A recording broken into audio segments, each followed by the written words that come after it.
Reine de la sagesse, au nom du Père, du Fils et du Saint-Esprit, en café littéraire dans un milieu théologique. 1001 questions taraudent sans doute notre esprit, mais pour le moment, aucune raison de nous faire des raisons de nous inquiéter. Tout simplement, nous allons prêter l'oreille.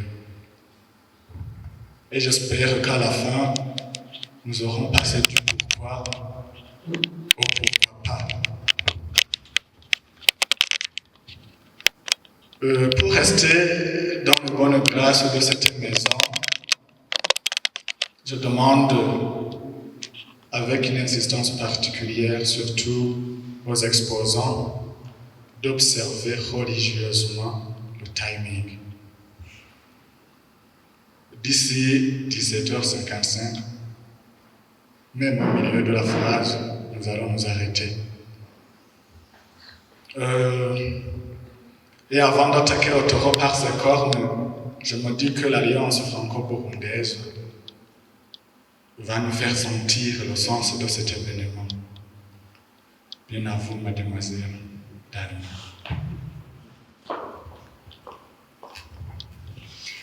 Bonsoir à tous. Je suis responsable de la médiathèque à l'Alliance franco-burundaise de Gitega. Aujourd'hui, je vais parler en tant que membre de l'Alliance.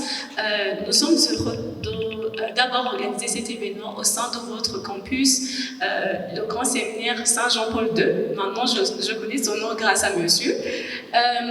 Aujourd'hui, il y a quelques temps, votre club, le club qui est mené par, je ne sais pas, vous êtes diacre?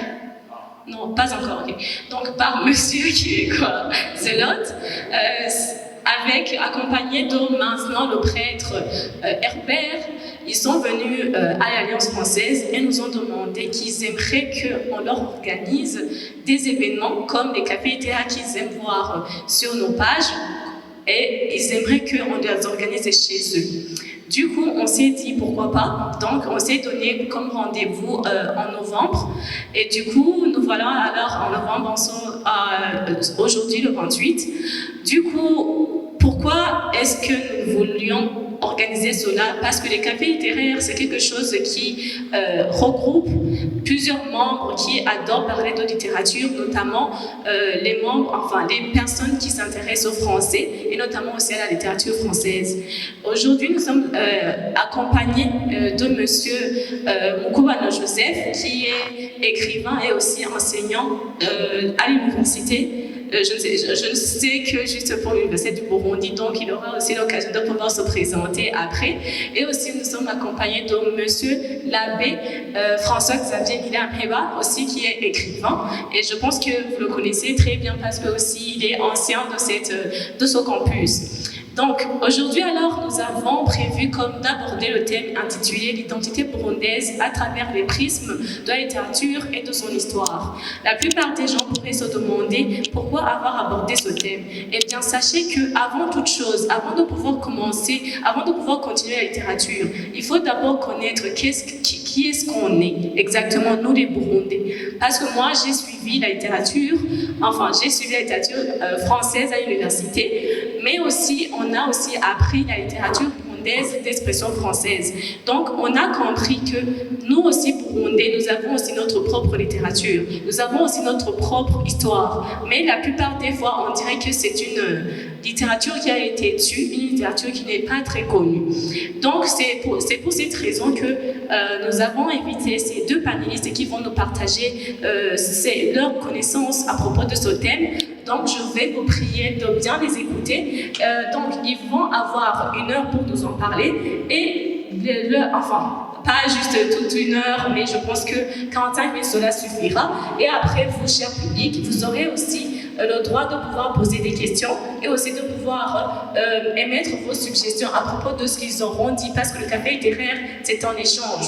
Et on voudrait bien qu'on échange entre nous. C'est pour cela qu'on appelle ça Amaya, comme Kirundi. Donc, je pense que je ne vais pas prendre beaucoup plus de temps. On va leur accorder la parole. Après, on pourra continuer par après. Merci beaucoup. Au secondaire, la philosophie à Bujumbura, la théologie ici dans ce grand séminaire Saint-Jean-Paul II. Et je suis parmi les pionniers de ce séminaire. Et parmi nous, il y en a qui sont devenus des évêques, dont l'évêque de Ngozi, Monseigneur Georges Bizimana. D'autres sont devenus des généraux par rapport. Alors je me réjouis d'être avec vous, de pouvoir partager ce que j'ai vécu. Mais après le séminaire, j'ai fait 6 ans de pastoral, 2 ans comme curé, 4 ans, 2 ans comme vicaire paroissial, 4 ans comme curé de la cathédrale de Chacha.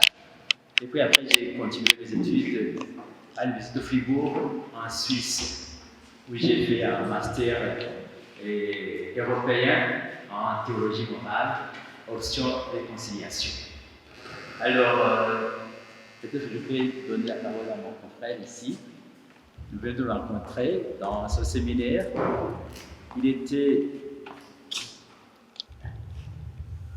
Nous venons de nous présenter et il a vu que j'étais devant lui de 3-4 ans. Il vient de commencer la troisième d'antan, la littérature, les langues, les lettres. Maintenant, il est un grand professeur d'université. Moi, je suis un petit. Voilà, pour le moment, je suis aumônier de l'hôpital de Cal aussi, du cinquantenaire de Chevalier, un hôpital de 3e référence. Je côtoie tous les jours des malades, des accidentés graves, des mourants, mais aussi des personnes qui guérissent malgré ces accidents. Alors, sans trop tarder, avant de continuer, permettez-moi de vous donner mon confrère ici. Voilà. Monsieur l'abbé, chers amis finalement, chers amis séminaristes, chers visiteurs, bon après-midi. On vient de le dire, je m'appelle Mukubami Joseph. Oui, je suis enseignant à l'Université du Burundi, à la faculté des lettres et sciences humaines. Je mène mes petites recherches dans le domaine de la littérature, précisément de la sociologie de la littérature, et je m'intéresse à l'institution littéraire francophone burundaise. Je suis heureux d'être ici, pas seulement comme enseignant, et je crois que je n'aurai rien à vous enseigner, mais comme écrivain peut-être non plus. C'est bon pour on dit, quand on écrit un seul livre, eh bien vous êtes écrivain. C'est bien. J'ai produit quelques livres, c'est vrai. Les exemples que vous voyez ici ne m'appartiennent pas. Je n'ai pas pu les apporter pour vraiment de petites confusions temporelles qui m'ont bloqué dans mon programme. Voilà, je crois que le reste, on va parler de toutes les façons. On attendra 19h si vous voulez. Merci beaucoup. Le secondaire, les sciences. Je suis ce que je suis grâce aux sciences, les mathématiques, la chimie, la physique. Mais par après, j'ai été orienté, où le Seigneur m'a orienté dans un CD de maison pour la formation sacerdotale. Et puis, oui, je ne me sentais pas bien, mais j'ai essayé de continuer. Et le Seigneur a fait ce qu'il a fait de moi. Par après, quand j'étais diacre, comme vous, il y a un événement qui s'est produit dans ma vie, la mort de Monseigneur Joachim Rona. Joachim Rona, il était pour moi un père, et j'aurais l'accompagner à Ouassila parce qu'il allait voir comment se font les constructions de ces pays avaient été détruits. Il m'a dit, diacre François, ne m'accompagne pas. J'ai failli mourir, on a failli me tuer. Et je pressens ça aussi.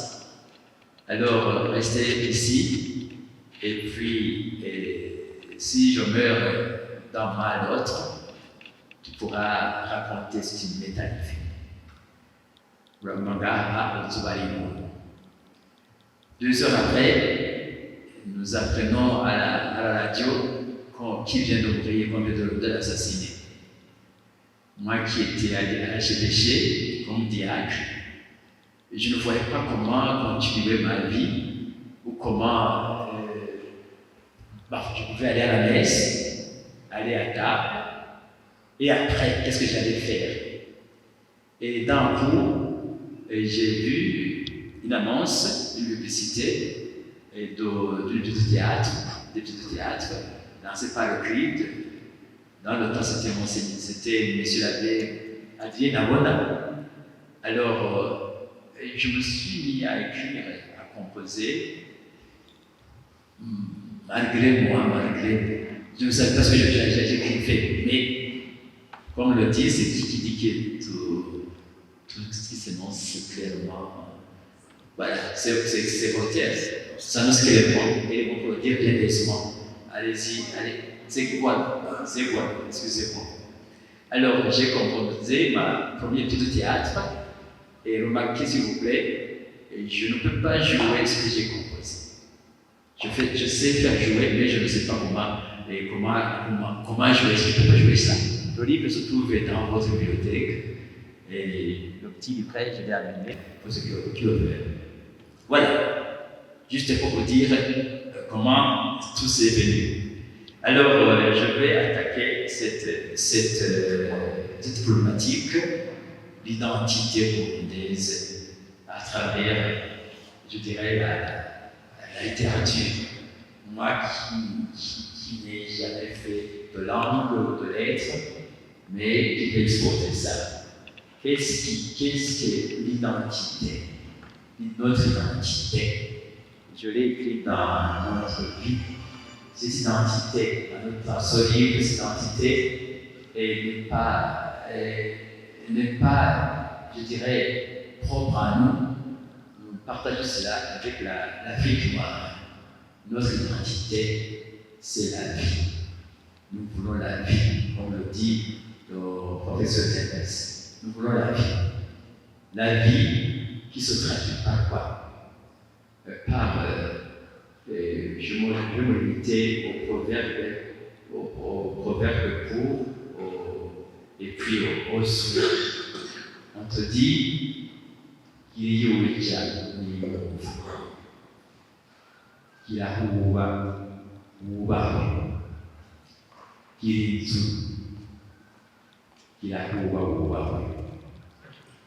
qu'il a ibitaka kukumbuka ubwibyoza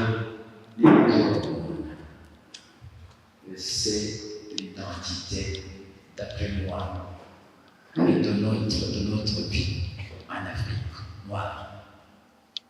Et puis, cette identité se traduit par quoi? Par plusieurs choses. On ne donne pas chez nous un cadeau non emballé. Quand tu vas présenter un cadeau, tu mets cela dans une corbeille, et si quelque part on l'enterre dans une natte. Mais cette identité, pour moi, d'après mes recherches, se traduit dans une hutte, dans la maison qu'on appelait Nyakati. Et là, je vais vous exposer le nyakazisme, je ne sais pas ce que je peux dire ici. Oui, je suis Nyakati. Si une personne, sauf accident, un enfant né dans la case, un garçon qui veut se marier, on lui demande de bâtir une maison, n'est-ce pas? Et quand une personne mourait, on l'enterrait dans une hutte.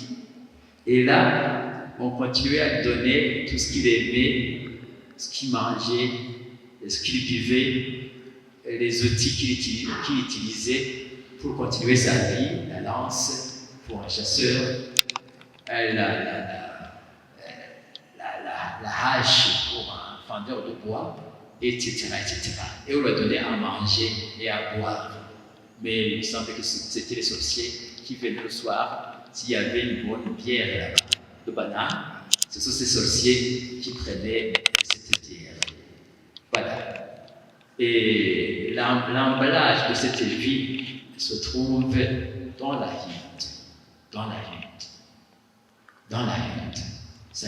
C'est primordial. C'est primordial pour moi. Et puis, qu'est-ce que j'allais dire encore?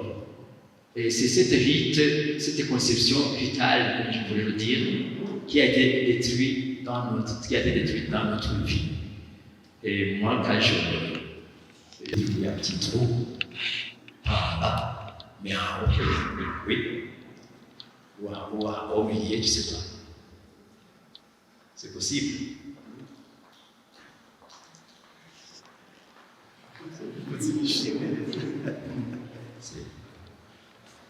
Vous savez ce que je vais vous dire.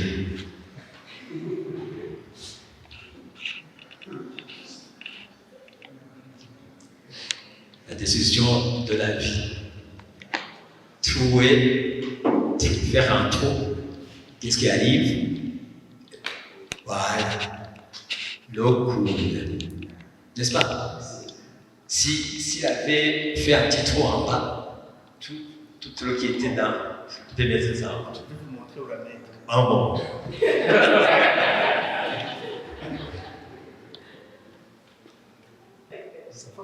D'accord, je continue. Et la hutte, je la compare à cette bouteille pleine d'eau.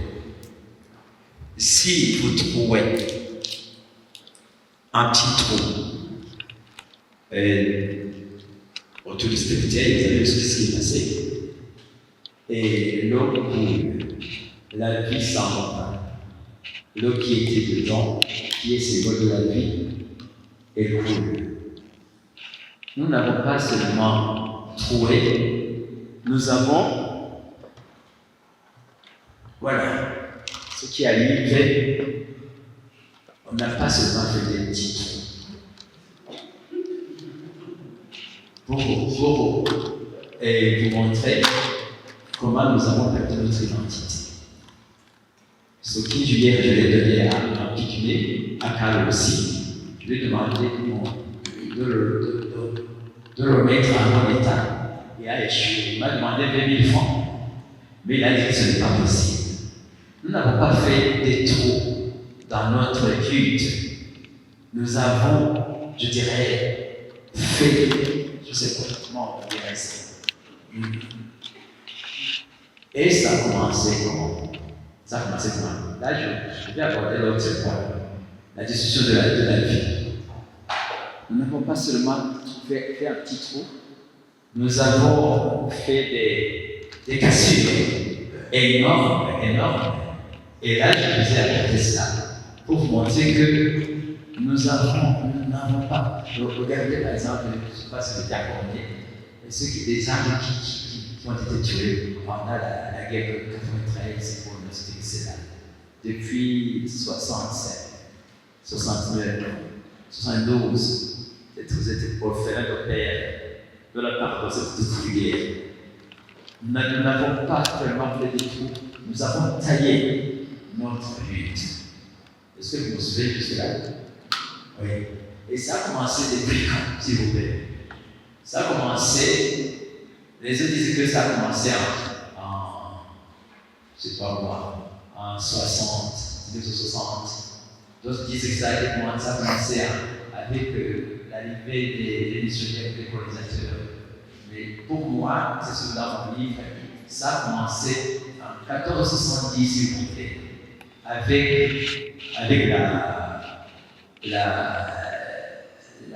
le forfait de l'Olinda. C'est surtout dans mon petit livre que j'ai écrit en Suisse, mon master en européen, en théologie. Lui, il a voulu épouser la femme du roi. Il a voulu épouser la femme du roi. Et puis, après tout cet effort de son péché originaire, et Lulinda et tous les Lulinda ont été expulsés de la cour royale. J'espère que vous me suivez par là. Alors, Lulinda m'excusez, je ne suis pas ici pour défendre qui que ce soit, mais je voudrais vous montrer que pour reconstruire notre identité, pour retrouver notre identité, notre passeport, si je ne m'oublie pas, je suis cinéaste, nous avons fait des films, à partir de ce théâtre. Si vous voulez suivre ça, allez consulter François Xavier, Films 257. Allez sur YouTube, voir ce que je suis en train de vous dire.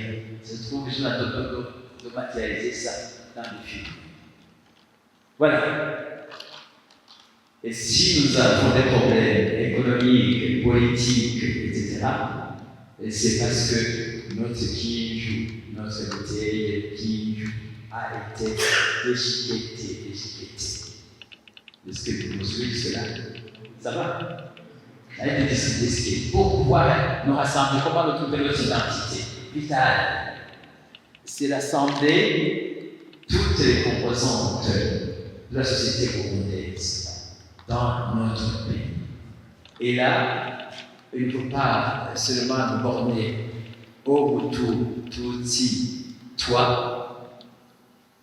Nous devons d'abord, et là vous allez m'excuser, le symbole de l'unité dans notre pays, sauf fameux fagots de plusieurs lundis de bois. Oui.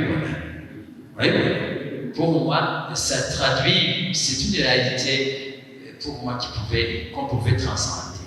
Comment? Avec ce fardeau de bois, nous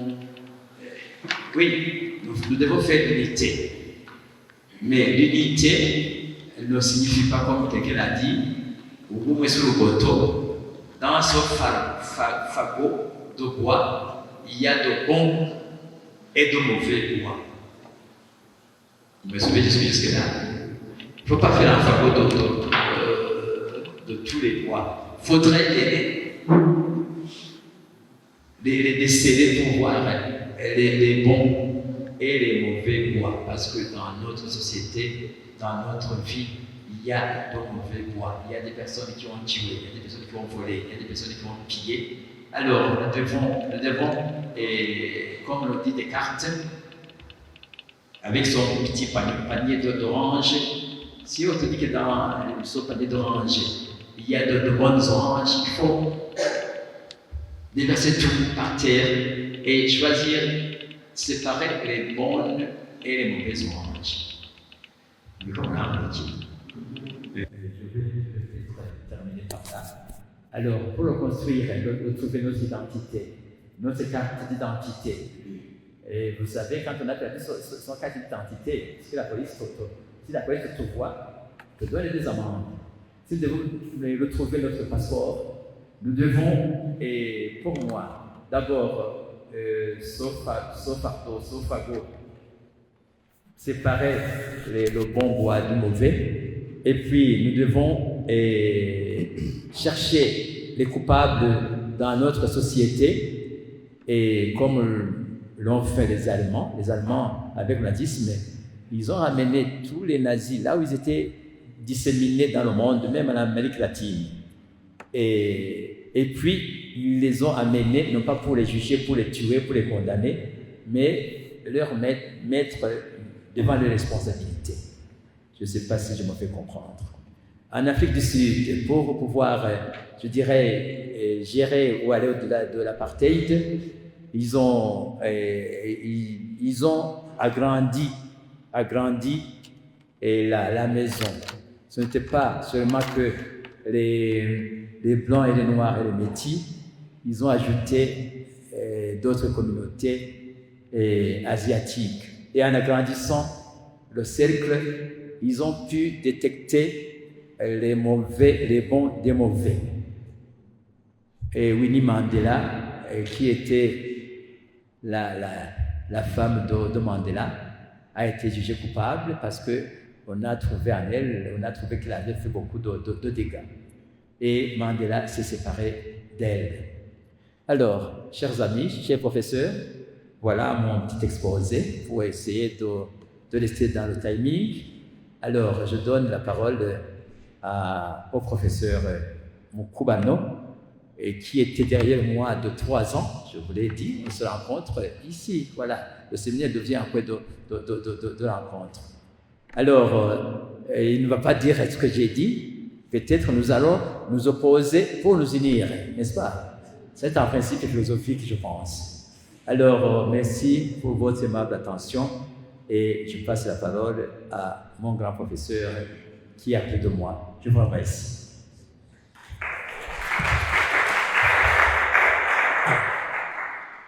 C'est moi qui vous remercie, Monsieur l'abbé.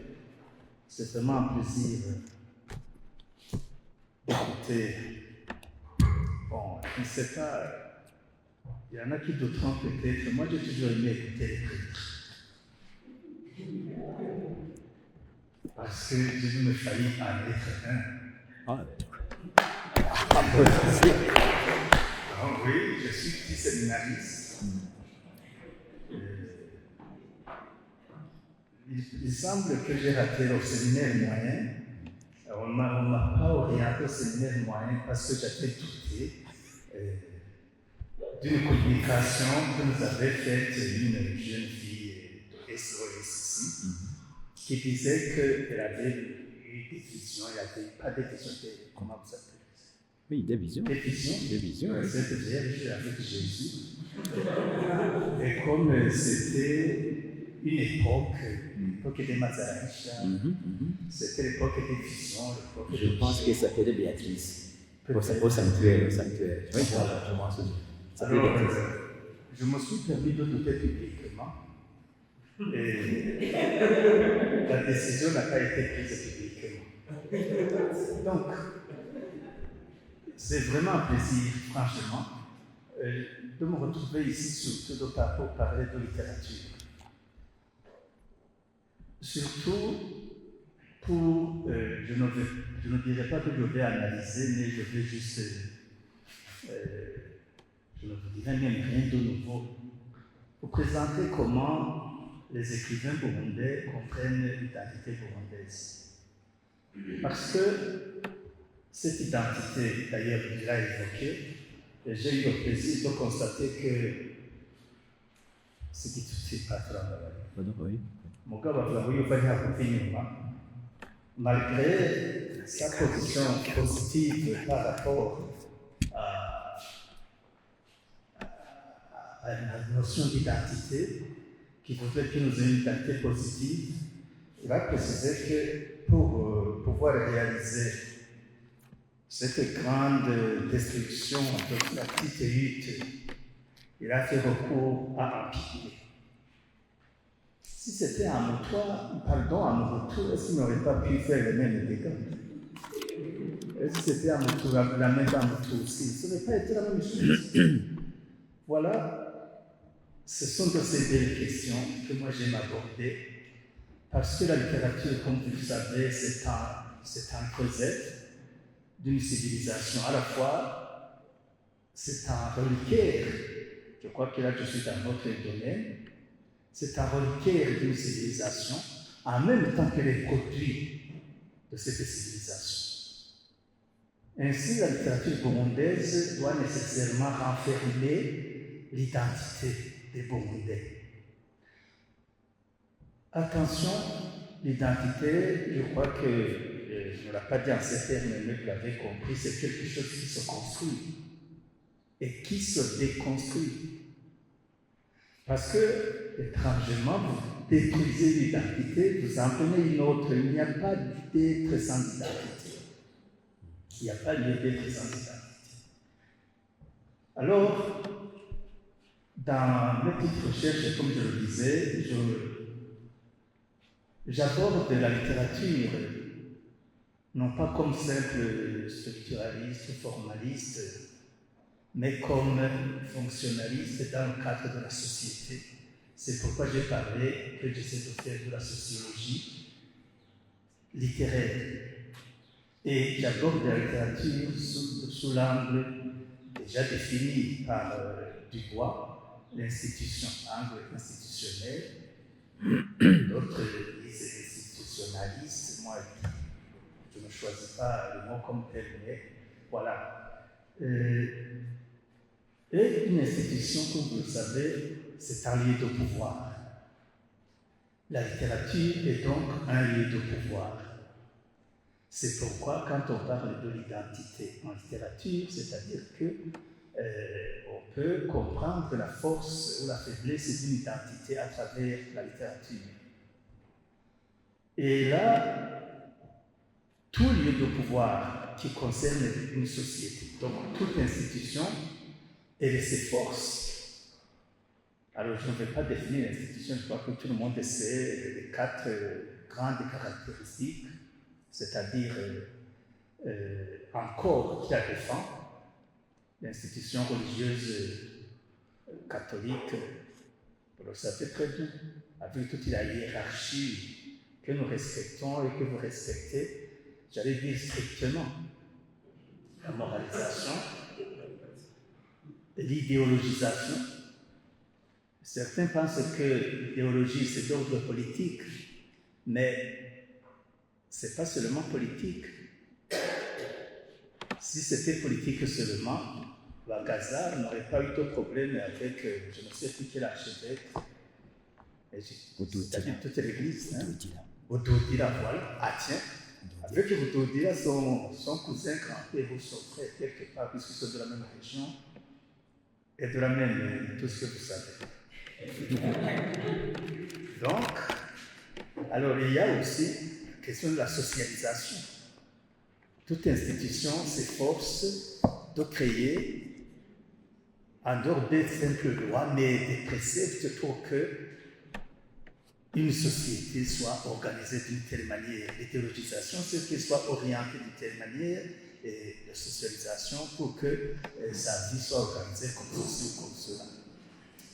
Alors, je ne vais pas entrer dans des exemples. Je crois que tout le monde me comprend jusque-là.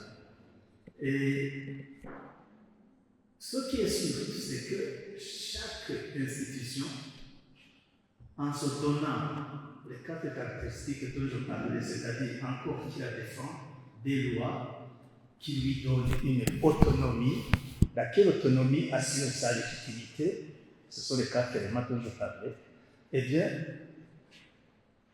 elle s'efforce aussi de surpasser les autres. D'où, pour pouvoir surpasser les autres, elle se dote d'instances de consécration. C'est pas plus tard que ce matin, je disais à mes étudiants, qui m'ont trop distrait, d'ailleurs j'aurais dû venir plus tôt, mais ils m'ont distrait, je leur ai dit d'un côté, oui, il y a des pentecôtistes, des musulmans, des catholiques, mais je leur ai dit, si vous voyez un pasteur, qu'il soit protestant, qu'il soit prêtre, respectez-le, on ne le devient pas automatiquement. Et ce sont ceux-là qui font justement le corps, finalement, un peu comme un corps d'armée, pour défendre l'institution. Et leur pouvoir, le pouvoir des institutions, en dehors des institutions étatiques, ce n'est pas un pouvoir violent. Bon, de toutes les façons, quand un chrétien, un catholique décide d'aller faire baptiser son enfant, on dira que c'est lui qui l'a voulu, n'est-ce pas? Et pourtant, il y a tellement de contraintes que s'il n'y va pas, il y a quelqu'un qui va lui dire, il y a quelqu'un qui va lui dire, non, oui, bon, voilà. Ce que pour Dieu, Pierre appelle une violence symbolique, comme celle de la télévision, comme celle des enseignants. Bon, voilà, un pouvoir, une violence symbolique, c'est-à-dire qui pousse la victime à aimer cette violence. Vous m'excuserez un peu pour la petite histoire. Un administrateur informe le chef de colline qu'il va, venir tenir une réunion pour qu'ils organisent une adduction d'eau pour les collines. La réunion aura lieu demain à 14h. Le chef de colline, oui, monsieur, j'ai compris, très bien. À 14h, l'administrateur se présente, il n'y a personne. Il est avec ces gens qu'on appelle les bienfaiteurs, moi j'en doute, mais voilà, ils sont là. 15h, personne. 16h, personne. À 17h, le chef de colline, avec sa roue sur l'épaule, arrive et regarde, ils sont déjà là, et les cours se préparent. Et fin de fin, à 18h, l'administrateur et son ami doivent rentrer. Et en chemin, il y a le curé qui arrive et les prend en lift, comme on dit. L'administrateur se vexe. Mais qu'est-ce que c'est ces gens? Moi, je viens pour aller rapporter de l'eau, mais monsieur l'abbé, dites-moi comment vous faites-vous. Déjà, avant que la cloche ne sonne, je vois des gens dans la rue qui courent chez vous. Qu'est-ce que c'est? Évidemment, tu ne devrais pas donner la réponse, mais c'est juste pour vous dire qu'il y a une force là derrière, mais je la donne. Le curé répond à mon ami, ce que vous dites, ils peuvent le vérifier là. Si l'adduction d'eau n'aboutit pas, ils sauront, ils verront. Mais nous, ce que nous leur disons, ils le verront une fois qu'ils seront morts. Je ne sais pas s'il a dit vrai, mais c'est un curé. Moi, je pense qu'il n'a pas menti. Parce que les curés ne mentent pas, n'est-ce pas? Donc, cette force, cette violence, nous l'aimons. À défaut d'aller chez le curé, nous allons chez l'imam. À défaut de l'imam, je ne sais pas, chez le bouddhiste, voilà le Dalai Lama, le roi, tout ça. Mais c'est qu'il y a cette force. La littérature a donc aussi cette force. Pourquoi est-ce que la littérature a cette force? C'est parce que c'est la littérature, c'est le recueil des rêves d'un peuple. Or, un peuple qui ne rêve pas, c'est un peuple qui ne crée pas. Si j'avais plus de temps, j'aurais pris quelques minutes pour parler de ces inventions qu'on voit fleurir à gauche à droite. C'est extraordinaire. Il y a une même en avion. N'est-ce pas? Ailleurs, à Bujumbura, il y a un monsieur qui fabrique des voitures et des motos. Et il passe sur toutes les télés. Il y a un journaliste ici qui peut venir le dire. Eh bien, pourquoi est-ce que quelqu'un se met à copier et qu'on l'applaudit? C'est parce que nous n'avons jamais été formés à rêver. Nous n'acceptons pas de rêver. Or, toute proportion gardée, nous n'avons pas appris à rêver parce que justement, on nous interdit même de rêver de certaines choses. Et là, c'est ça la force des institutions. Avec mon ami, quand nous venions, nous évoquions, je ne sais plus, c'était l'empereur Néron, certainement avec les autres à Rome antique, qui tuait toute personne qui avait rêvé être empereur. Alors, ces conseillers en profitaient pour éliminer tous ceux qui les gênaient dans leur manigance. C'est une institution comme une autre, c'est un pouvoir comme un autre. La littérature, donc, a cette force, elle a aussi cette violence symbolique qu'elle exerce sur nous, qu'elle exerce même sur des prêtres étrangement qui se positionnent en romancier. Je crois que vous connaissez les prêtres romanciers du Burundi. Monsieur l'abbé, je crois que vous n'êtes pas romancier, mais vous êtes dramaturge quand même. Ah, mon cher ami Michel Kayoya, je crois que mes étudiants savent combien de temps je passe sur ce livre. Donc, il y a aussi des jeunes comme Nepomucène Bunoko. Jean Nepomucène, c'est un dominicain. Il y a Thierry Manlambona, qui est jésuite. Il y a le jeune prêtre, mais excusez-moi si je confonds, c'est qu'il y a longtemps qu'il ne me parle pas. Des prêtres qui écrivent des romans, qui nous disent acceptez de rêver. Alors moi aussi j'ai accepté de rêver, et je ne sais pas, je suis sur la route des autres.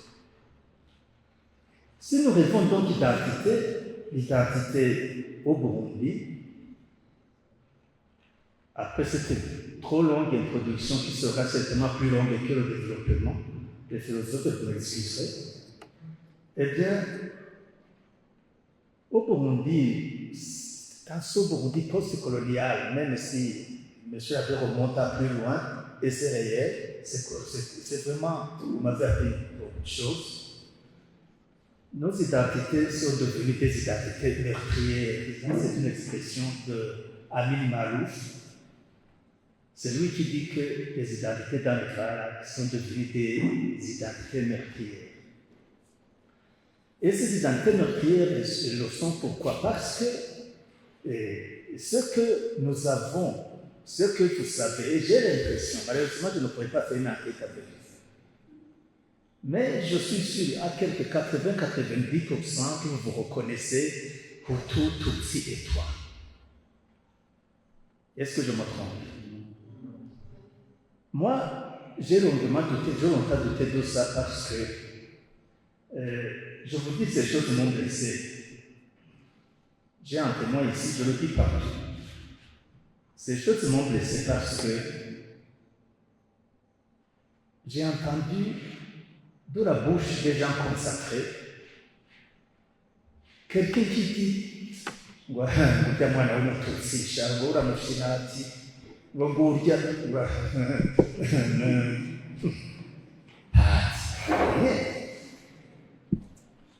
pour m'écouler complètement, une religieuse yakundana n'umuntu w'inshuti yiwanje aza kumuramutsa ari bamwe sinzi ibintu bavuze iza numva tubwiye ngo bijya bihutukazi murabibwirwa.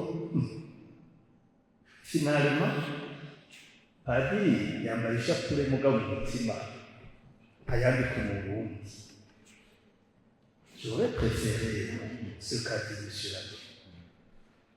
Il y a un peu et ça m'a découragé de venir. C'était dans mes jeunes années.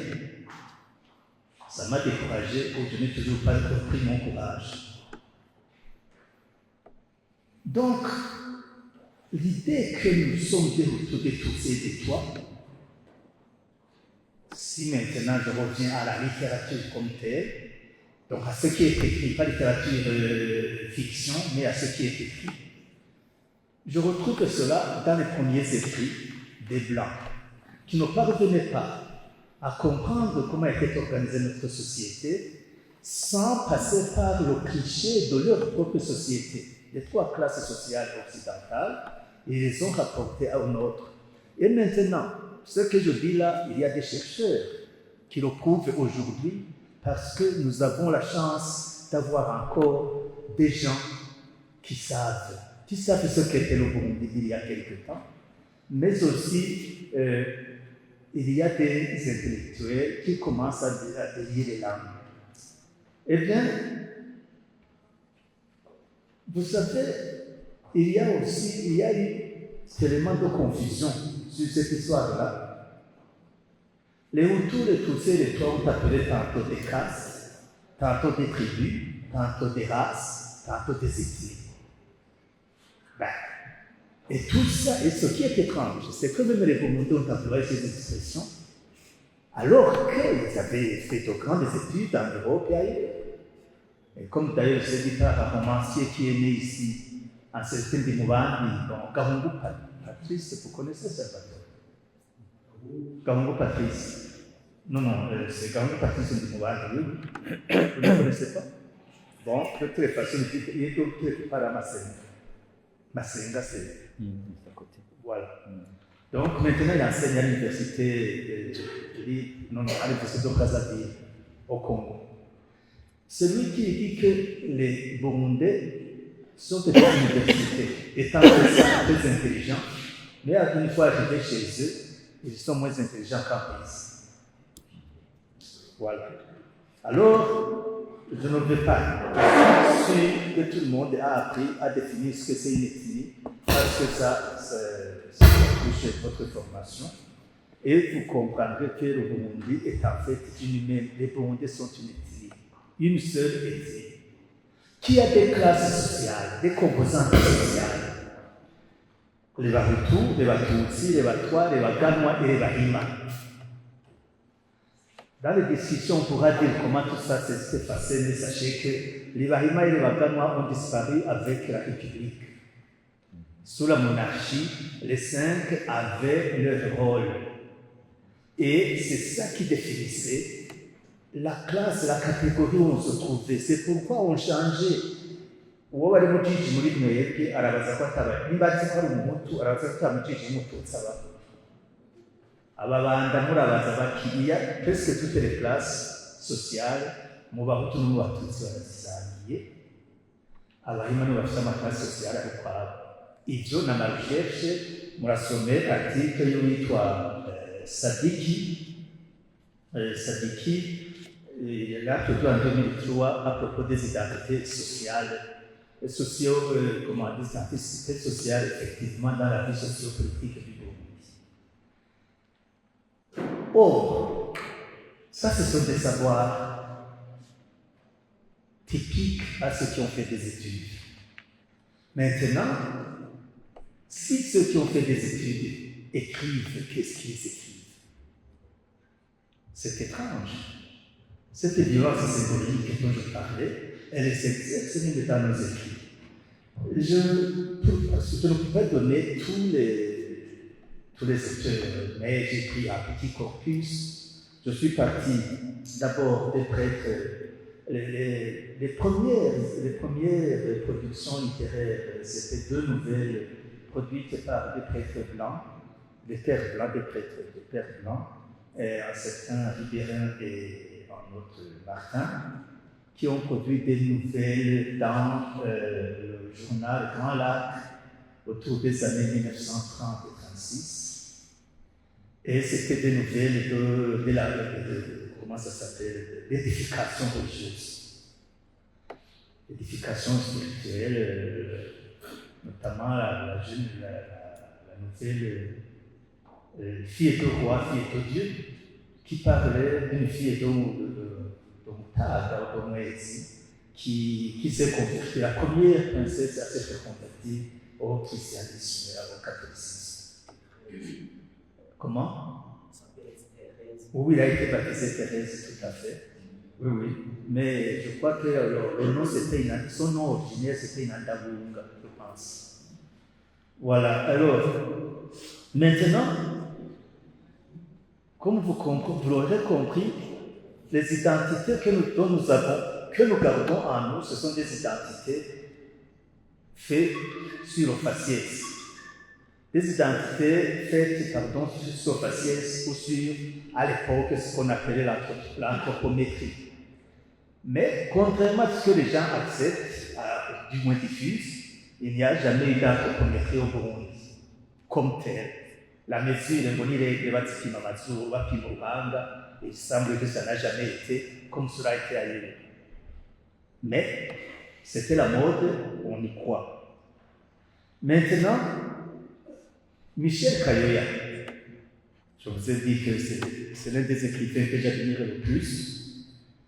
Il évoque lui-même ces 3 catégories, c'est-à-dire quand il parle par exemple à la page 175-176, je vous salue, tailleur de pierre infatigable qui avait donné naissance à mon peuple, de vous l'accueil chaleureux sans calcul mesquin. C'est-à-dire, je vous salue, vous tailleur de pierre. Vous comprenez, attendez la suite. Je vous salue, infatigable paysan, joyeux et riant comme des enfants en état de grâce, vivant la vie d'homme par le noyau du peuplement. il y en a tailleurs de pièces, des artisans qui ont accueilli d'autres. On se comprend. Et les autres qui sont venus, ce sont les artisans du peuplement. Ah, la suite est encore plus intéressante. Je vous salue, inlassable pasteur, délicat comme le veau à peine poilu, etc. Si vous lisez, bon, je crois qu'une fois, catégorie, vous les avez comprises automatiquement. Nul besoin d'explication. Et ça, c'est ce qui revient quand vous lisez notamment Hans Meyer dans les Baroudi. Il décrit comme ça les gens selon les métiers et l'apparence physique. Mais quand même, ce que j'admire chez Kaloya, c'est au moins cette reconnaissance que tous ceux-là sont là pour construire un seul peuple. Et il dit, ô vous tous, ô grands dont le sang coule gaiement dans les veines de mon Père, je vous salue et vous aime.